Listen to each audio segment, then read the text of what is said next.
야, 뭐라고 말 좀 해봐, 이 자식아. 안녕하세요, 정원입니다. 올해 첫 출사표를 던진 아이폰 16e. 저렴한 가격과 부족함 없는 성능으로 보급형 아이폰의 포지션을 확실히 지켜온 SE 시리즈의 후속작이죠. 저도 그리고 여러분도 오래 기다리고 기대했던 제품이었을 겁니다. 그런데 요즘 그냥 트럭 줄 세워놓고 먹고 있는 16e. 출시 이후부터 지금까지 약 2주 정도 써보고 있는데 욕먹을 이유 확실히 있더라고요. 괜히 욕먹는 게 아닙니다. 그렇다고 최악이냐? 최악까진 아니다 라고 조심스럽게 생각이 들었어요. 실제로 사용해보니 생각보다 괜찮은 점도 좀 있더라고요. 16e의 장점과 단점, 사도 괜찮을지 그냥 16을 사는 게 깔끔할지 직접 사용해보면서 느낀 점을 말해볼까 합니다. 말해 뭐하냐고요? 함께 보자고요. 첫 번째 장점은 디자인입니다. 사실 첫 번째라기보단 모두가 인정할 만한 16e의 절대적인 강점이라고 생각하는 부분인데요. 16 시리즈로 넘어오면서 배열이 바뀐 듀얼 카메라, 몇 년째 보고 있는지 이젠 기억도 가물가물한 인덕션 트리플 카메라를 보다가 얘를 딱 보면 세상에 후면이 이렇게 깔끔하고 정갈하고 매끄럽게 그지없을 수가 없습니다. 디자인은 주관적인 호불호가 명확한 영역이라 듀얼 카메라나 트리플 카메라가 물론 더 예뻐 보일 수도 있겠지만 확실한 건 이 16e가 보다 더 깔끔해 보이고 정돈된 느낌을 준다는 점입니다. 최근 흘러나오고 있는 17 프로 시리즈의 캐드 이미지를 보더라도 디자인이 점점 산으로 가고 있는 듯한 느낌이 격하게 드는 상황에 이 녀석을 딱 보면 심신이 안정되는 느낌이랄까. 그리고 최근 아이폰들과는 다르게 카툭티가 가장 덜한 아이폰이에요. 때문에 책상에 올려놓았을 때 덜그덕거리는 느낌도 거의 없고 보기에도 뭔가 얇아 보이는 인상도 줍니다. 그래서 말이죠, 뭐 별거 아니지만 이렇게 정품 케이스를 씌웠을 때도 덜그덕거리는 게 없어요.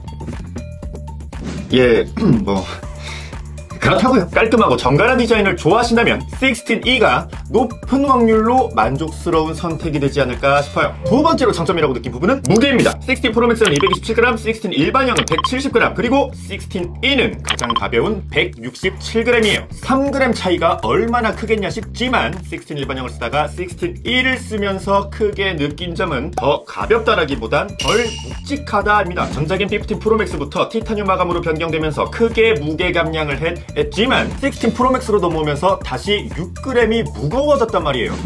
그런 녀석을 메인폰으로 쓰고 있는 입장에서 무게만 놓고 보면 가장 큰 만족감이 있었습니다. 손목이 편안해요. 추가적으로 14 폼팩터로 나온 제품이기 때문에 눈에 띌 정도도 아니고 체감될 정도 역시 당연 아니지만 16 일반형보다 세로는 1mm, 가로는 0.1mm 작다. 여기까지만 놓고 봤을 때 정갈하고 깔끔한 디자인의 가장 가벼운 아이폰을 쓰고 싶다?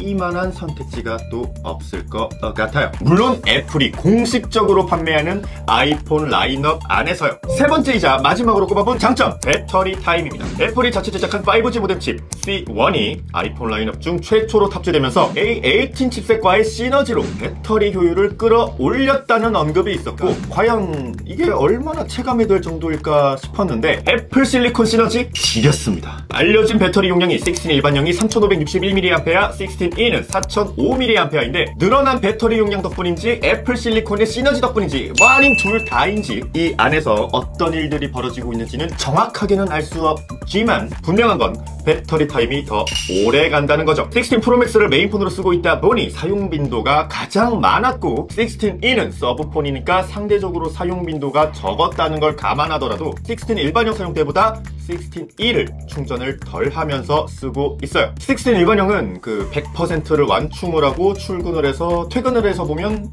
약 70에서 80% 정도 남아 있었는데 16e는 80에서 90% 정도 남아 있더라고요. 물리적으로 늘어난 배터리 용량으로 보나 애플 실리콘의 시너지로 보나 어찌됐든 6.1인치 아이폰 중에선 가장 긴 배터리 타임을 가지고 있는 건 확실한 것 같습니다. 하지만 오래가는 건전지. 자, 정리를 해보자면 깔끔하고 정갈한 디자인의 6.1인치 아이폰에 가장 가벼운데 배터리 타임까지 긴 걸 원한다. 아이폰 16e 최악이 아닌 최선일 수도 있을 거예요. 물론 제가 이제 말씀드릴 단점들이 상관없다, 신경 안 쓴다, 별 문제 없다는 전제 하에서요. 너 이제 귀 막아.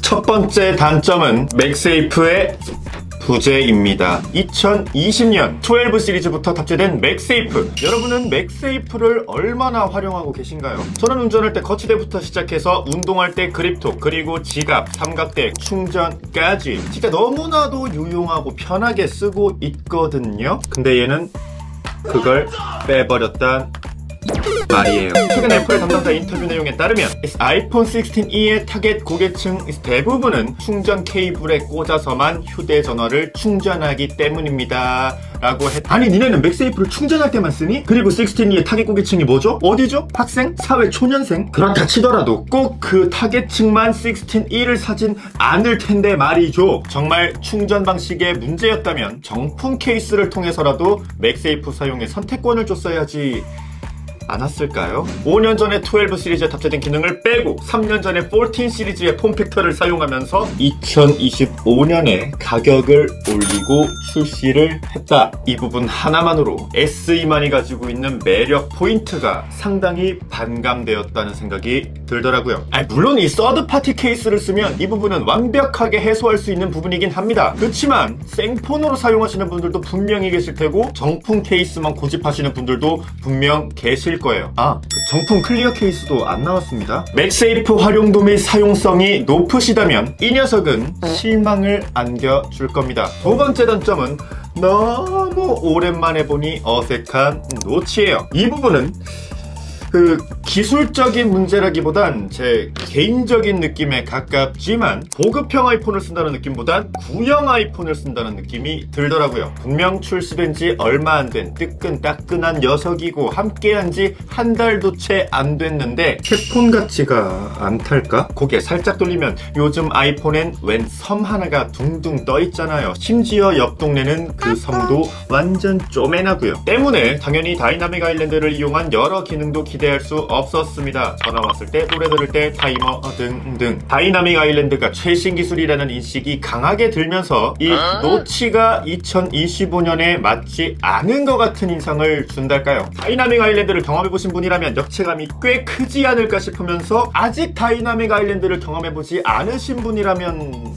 또 괜찮을 것 같기도 하면서 어찌됐든 맥세이프까지였고 노치다 운구지시냐고 도르마무야 뭐야.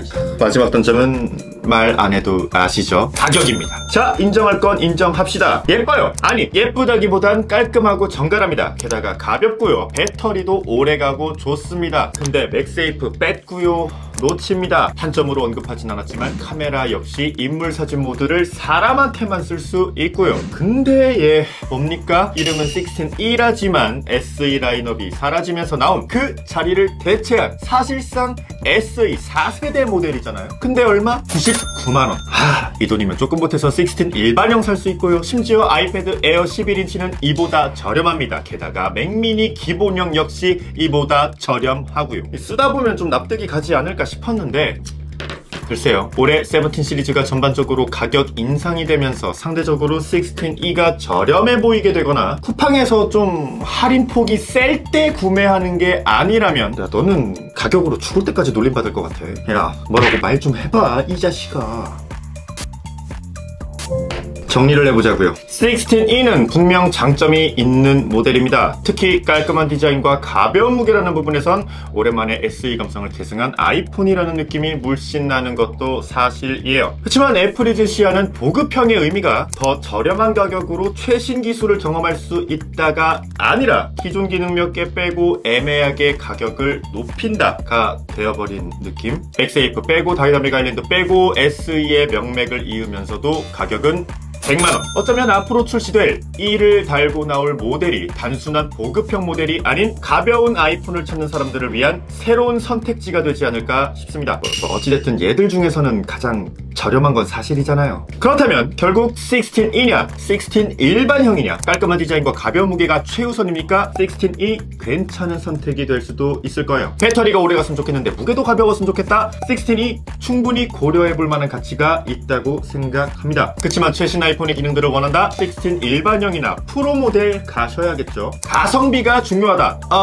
할인 없이 정가로 사는 건 좀 아니라는 생각이 드네요. 얘는 말이죠, 다른 아이폰보다 더더욱 내게 맞는지가 가장 중요한 모델인 것 같습니다. 단점들이 아쉽기 그지없지만 그럼에도 불구하고 이 디자인과 무게, 배터리 타임을 생각한다면 최악이 아닌, 그렇다고 최상은 아니지만 어쩌면 누군가에겐 최선의 선택이 될 수도 있겠죠. 여러분 생각은 어떠신가요? 댓글 달아주시고 좋아요, 구독, 알림 설정까지 부탁드립니다. 우리 곧 보자고요. 아니, 미안해라는 말이 아니라 네가 이렇게 나온 이유를 말을 하라고. 실드도 못 치겠네. 안녕.